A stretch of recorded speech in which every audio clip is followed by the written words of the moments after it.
And welcome back to America Talks Live. I'm Steve Malzberg. Please join us in the conversation on this Friday. It's 877 Newsmax, 877-639-7629. We do this show right now every Friday, 4 p.m. Eastern. Not next Friday and not the Friday after.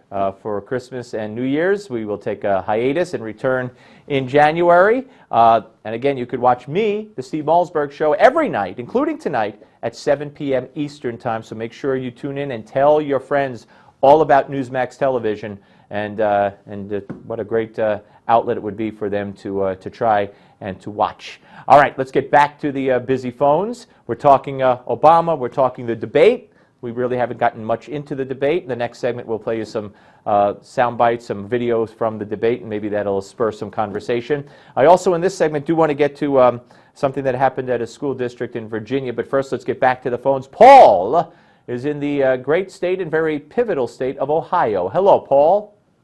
Hi, Steve. Merry Christmas to you. Same to you, sir.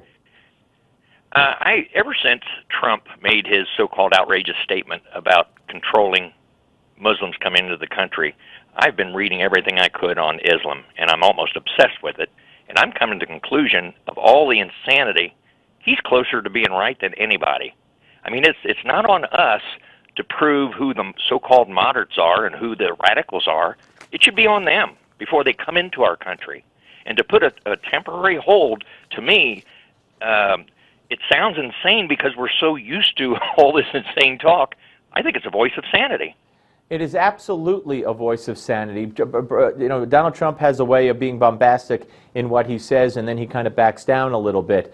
He got the ball rolling on immigration and sanctuary cities because he had the nerve to get up there and talk in a bombastic nature from the day that he announced, and that's what drove that conversation. Same thing with banning all Muslims. Well, now he's taking it back. It's not banning all Muslims, but certainly it's getting our act together. It's being able to separate the good from the bad, who's safe for us to let in and who's not. And a moratorium, an end, a temporary ban on, I would be for everybody, but if you want to just make it on Muslims, that's fine too. It's not unconstitutional. It's not against the law and the Supreme Court. It's not. Whoever tells you that is full of baloney. And by the way, coming up on my show tonight at 7 o'clock, Ron Kessler, the great writer, he has a new book out, and he's talking about how FBI people are telling him that Muslim leaders in this country, including imams, will not cooperate with the FBI in ratting out the bad ones. So you make sure you tune in and watch that. All right, appreciate the call. And Scott is joining us next from Texas. Hello, Scott. Hi, Steve. How are you today? I'm fine, thank you, sir. How are you? Oh, just fine. I wanted to comment on our government's policy of just kind of towing around how to defeat the radical jihadists. You know, in the 15th century, Vlad the Impaler was invaded by the radical jihadists, and he just impaled them on poles around the outskirts of his town, and that defeated them. Well, I don't know. I'm not saying that we should do that, but these people have been ruled for thousands of years by fear and by violence. Well, look, Scott, the problem is we have a president who every single solution, whether it's sending troops to get them, no, we can't do that, that's what they want us to do. Whether it's keeping them out of the country, oh, we can't do that, that's what they want us to do. Whether it's imprisoning them at Gitmo, oh, we can't do that, that's what they want us to do. Barack Obama's philosophy is, you know, just let's rely on the good Muslims to talk the bad ones out of it, and let's hope for the best. And of course, that's not only naive. He's not that stupid. He is not taking action against these groups. He allowed ISIS to flourish and grow and strengthen. I don't know the reason, but I know he allowed it. I know he allowed it. Merry Christmas to you down in Texas. Appreciate it. Bonnie is in Indiana. Hey, Bonnie.